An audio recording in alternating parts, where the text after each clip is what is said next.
Picture a structure 20 stories tall. No foundation, no ground anchor, no cables.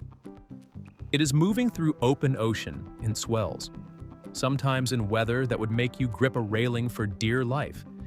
And inside it, 7,000 people are eating dinner, sleeping, standing at bars, watching shows, and in some cases holding a glass of champagne without spilling a drop. That is not a brochure line. That is an engineering outcome. And the reason most people never question it is that it works too well to be noticed. That is exactly the problem with how we think about cruise ship stability. We assume it's obvious. Big ship, heavy ship, wide ship, it just doesn't tip. That is the intuitive answer, and it is wrong in almost every meaningful way. Width helps, mass helps, but neither one is sufficient, and in the wrong configuration, both can make the problem worse. A tall, wide, heavy object with its weight concentrated near the top is not inherently stable. It is inherently a candidate for catastrophic rolling. And modern cruise ships, with their pools on the upper decks, restaurants near the top, and thousands of passengers moving around freely, are tall, wide, and top-heavy almost by definition. The fact that they stay upright is not an accident of size. It is the result of a hidden machine running continuously beneath the thing you booked a cabin on. To understand what that machine is actually doing, you have to start with a concept most passengers never hear about: metacentric height, usually written as GM. It sounds technical. The idea is simple. Every floating object has a center of gravity and the point where all its weight effectively acts downward, and a center of buoyancy, the point where the water's upward push effectively acts. When those 2 points are aligned, the ship floats flat. When the ship tilts, the center of buoyancy shifts because the underwater shape changes. The distance between where it shifts and the center of gravity determines whether the ship rights itself or keeps rolling. That distance is the GM value. A high GM means the ship snaps back hard when it tilts. A low GM means it returns slowly. A negative GM means it doesn't return at all. Naval architects spend enormous effort calculating and managing that number. But here is where it gets genuinely complicated. A very high GM is not actually what you want on a passenger ship. A ship with a high GM is stiff. When a wave hits it, it returns upright fast, violently fast. The motion is sharp, abrupt, and deeply unpleasant for anyone on board. Passengers get thrown around. Seasickness rates spike. For a cruise ship, that is not just a comfort problem, it is a commercial problem. So the designers are not trying to maximize stability. They are trying to find a specific balance between stable enough to be safe and smooth enough to be tolerable. Those two targets pull in opposite directions, and the ship has to satisfy both simultaneously.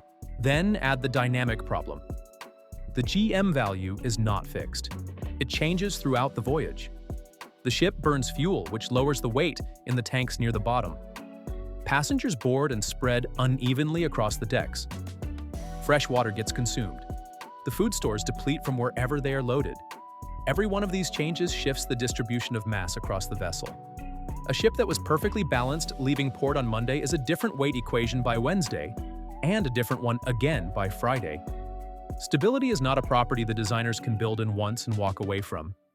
It is a variable that has to be managed continuously, in real time, across the entire voyage.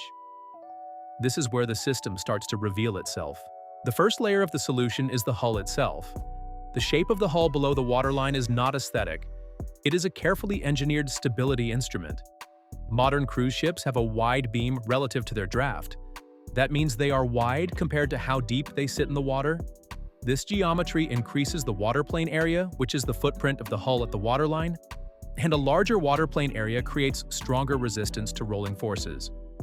The bulbous bow, that rounded protrusion below the waterline at the front of the ship, is there to reduce wave-making resistance at cruising speed. But the overall hull form is shaped to provide a stable baseline before any active system does anything at all. The hull is passive stability. It does not respond or adjust, it just sets the floor. The second layer is ballast water. Inside the hull, there are dozens of tanks distributed across the length and width of the ship. And those tanks are filled, partially filled or emptied with seawater in response to changing load conditions. The ship is carrying millions of gallons of water, not because it needs the water, but because redistributing that water is how it keeps the center of gravity in the right place as everything else changes. On a vessel the size of Icon of the Seas, Royal Caribbean's 250,000 gross ton flagship, the ballast capacity runs to volumes that would fill several Olympic swimming pools. The system managing those tanks is computerized. It is monitoring the ship's trim, its heel, its load distribution, and it is making adjustments constantly, transferring water from one side to the other, from forward tanks to aft tanks, compensating for every shift in weight that the voyage produces. The passengers feel nothing. They are never aware it is happening, but the computer is recalculating the ship's balance every few minutes, all day, every day. The third layer is the stabilizer fins. These are retractable hydrofoil fins, mounted on either side of the hull below the waterline, roughly amidships. When deployed, they work like the wings of a plane, but sideways. They generate lift forces that push against rolling motion as the ship moves through the water. When the ship rolls to port, the fins adjust their angle to push back. The correction is near instantaneous, driven by sensors detecting the roll and feeding data to the fin control system. The fins are invisible from the passenger deck. They make no noise, they produce no sensation. They are simply working. But here is something most people don't know about the fins. They only work when the ship is moving. Stabilizer fins generate their corrective force by interacting with water flowing past them. When the ship is at anchor, drifting, or moving at very low speed, that flow drops and the fins become mostly ineffective. This is why ships at anchor in a swell or maneuvering slowly in a harbor can feel considerably more motion than the same ship at sea. The passengers who book a cruise and spend a breezy night anchored off an island sometimes wonder why the ship feels livelier than it did in open ocean. Now you know, the main stabilization system is largely switched off. The hull geometry and ballast are still working, but the fins that eliminate most of the roll are doing almost nothing. The fourth layer is propulsion. Modern cruise ships are increasingly built with azipod propulsion systems, electric motors housed in pods mounted beneath the hull that can rotate a full 360 degrees. Instead of a fixed propeller and a separate rudder, the pod's vector thrust in any direction. This gives the ship a degree of dynamic positioning capability that older vessels simply didn't have. In conditions where wind or current would cause the ship to yaw, to drift sideways relative to its intended course. The pods can correct continuously, reducing the asymmetric forces that would otherwise translate into unwanted rolling and passenger discomfort. The propulsion system is not just moving the ship. It is, in a quieter sense, also stabilizing it. The fifth layer is one most passengers would never think of as a stability system at all: the route. Cruise ships do not always take the most direct path between two ports. They take the most comfortable path. Voyage optimization software analyzes wave height, wave period, wind direction, swell patterns, and storm systems, and calculates the course that minimizes passenger felt motion. Wave period matters enormously here. A ship rolling in sync with the frequency of incoming swells will amplify the motion, not dampen it. Routing around the wrong wave period can be more important than routing around wave height. The ship you are on may be sailing a longer distance, burning more fuel, arriving at a slightly different time, because someone calculated that the direct route would produce a night most passengers would rather forget. This is where the engineering stops being purely mechanical and becomes something else. Smooth sailing is not a passenger amenity. It is a revenue protection strategy. A voyage with significant motion generates seasickness, and seasickness generates compensation claims, future booking cancellations, negative reviews, and in serious cases, early disembarkation requests. The cruise industry runs on margins that depend on repeat customers and word of mouth. A single rough crossing does measurable damage to those numbers. The routing software is not just being considerate, it is protecting yield. The comfort is real, but the motivation behind it is commercial. And those two things are operating simultaneously. In January 2012, the Costa Concordia grounded off the island of Giglio after its captain ordered a course deviation that brought the ship dangerously close to a shallow reef.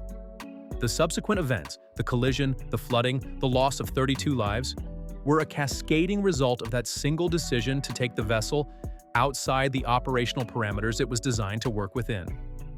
What is relevant here is not the human failure, which was severe and documented, but what it illustrated about the system underneath. The Concordia's stability architecture was not malfunctioning when the captain altered course.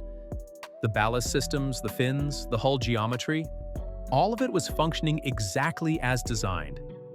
But the design is a solution to a specific set of conditions.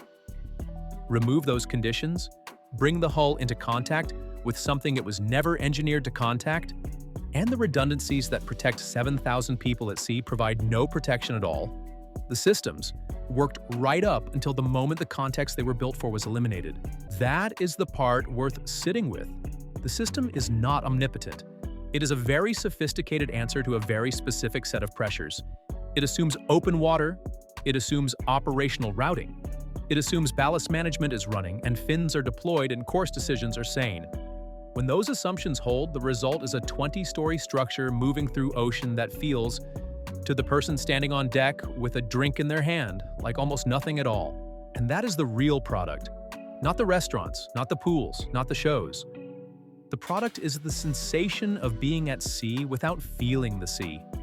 The engineering, the hull form, the ballast computer, the fins, the azipods, the routing software exists specifically to manufacture that sensation at industrial scale, continuously, invisibly, for thousands of people who never think about it once. That stillness on the deck is not natural. The ocean is not calm. The ocean is the same ocean it always was. What changed is that an enormous amount of mathematical and mechanical effort went into making it feel like nothing is happening. And that effort succeeded so completely that the passengers simply assume it was easy. The best designed systems are the ones you never notice. You only encounter them when they fail, and by then, you understand exactly what they were doing all along. A cruise ship is a case study in that principle. The visible object is a hotel. The real object is a continuously operating stability machine disguised as leisure, running quietly underneath every meal and every sunset and every glass that doesn't spill. It's not big, it's not just wide, it's engineered, deliberately, layer by layer, to make the most hostile operating environment on the planet feel like an afternoon by the pool.